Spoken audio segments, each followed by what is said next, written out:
ang fokusan daw ho, mga boss chief amo, sir, ay kesa daw ho rally-rally, mga boss chief amo, sir, ang fokusan na lang daw po, mga boss chief amo, sir, ay yun daw pong ito, Itong political battles ay mag-i-scale up sa 2026. ayan na.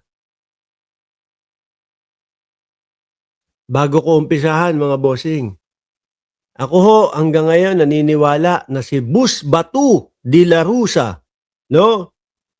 Na si Bus Batu de la Rusa, mga kababayan, meron na po talagang warrant of arrest yan. Sabi nga ni Ombudsman Remulla, meron ng warrant of arrest.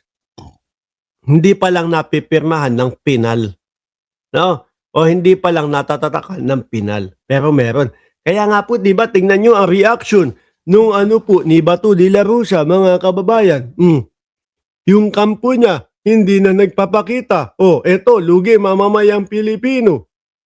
Kasi po, sumusweldo si Bus Batu sa Senado, pero hindi po nagtatrabaho. Di po ba? At mga kaibigan, mga bossing, ang sunod po dyan, wala pong iba, kundi si Bungo. Kasama naman po talaga si Bungo, mga bossing. Di ba? Pero sa January pa daw, which is ngayon na. Nako, mabigat ito para sa mga DDS.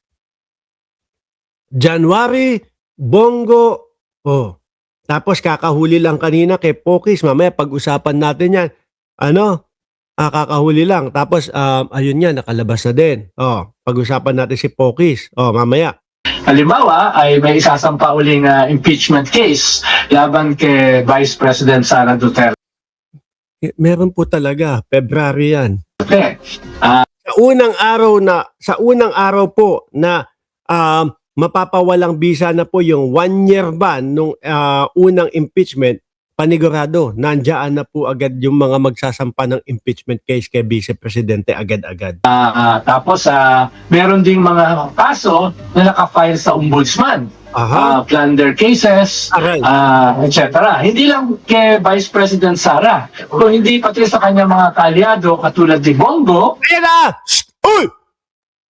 Dahan-dahan ka dyan, ha? Nandyan yung mga DDS. Baka sumakit ang dibdib. Sekyamas! Dahan-dahan, ha? Si Bongo, narinig nyo na. Kami ho, mga bossing, kahit nasabihin ninyo, anong paulit-ulit ninyo sabihin, naniniwala pa din kayo kay Trillanes. Paano kami hindi maniniwala? Ma'am Princess Paris, sabi ni Trillanes, mahuhuli. Si Buloyski, nahuli naman. Sabi ni Trillanes, mahuhuli. Nasa unang listahan si dating Pangulong Duterte. Ganon naman din ang nangyari. Nagkatotoo naman din yun. Bakit kami hindi maniniwala sa kanya, di ba? At eto po, si Bongo, sinabi din ni Trillanes, Disyembre, which is yun nga, naulinigan natin kay Ombudsman Remulla, si Bongo, si Bato, at January, si Bongo naman. At saka sa kanyang kapatid na si Pulong Duterte. Opo! Pati si Pulong na. Ito ho, mga kababayan. Totoo pala talaga yung sinasabi ni Pulong, no?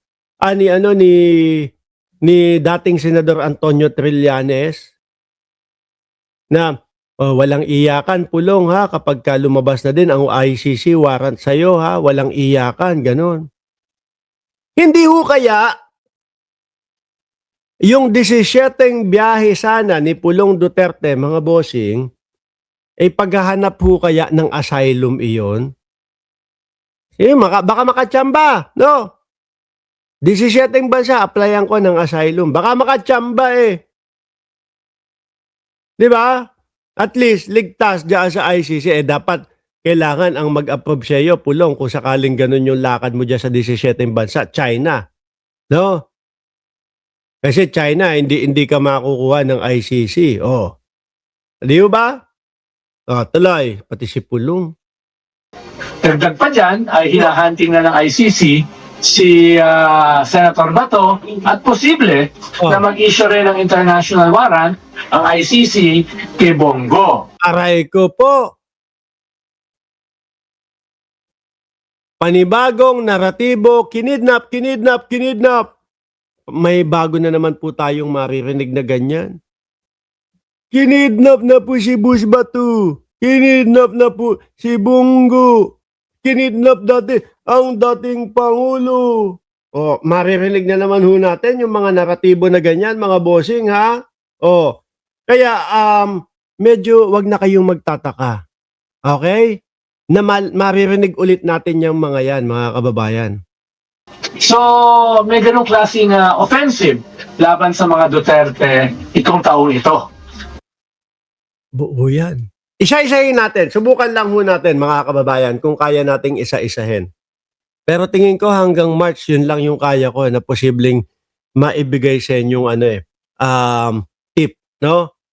January, o yan, unang linggo, no? Si Pokis, arestado. O, mamaya, susunod nating topic yan.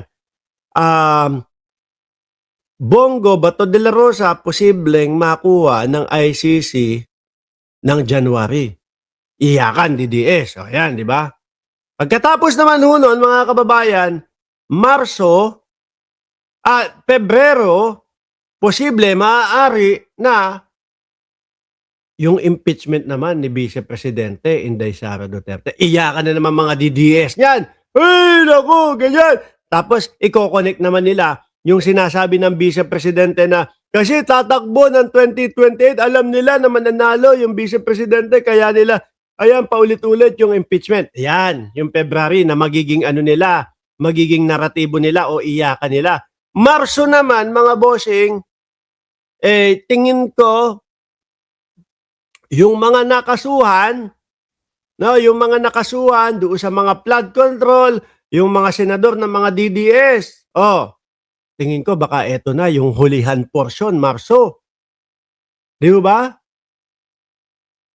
Abril, baka eto na yung third line up o yung third pangatlo na warrant of arrest naman kay Pulong Duterte naman, Abril.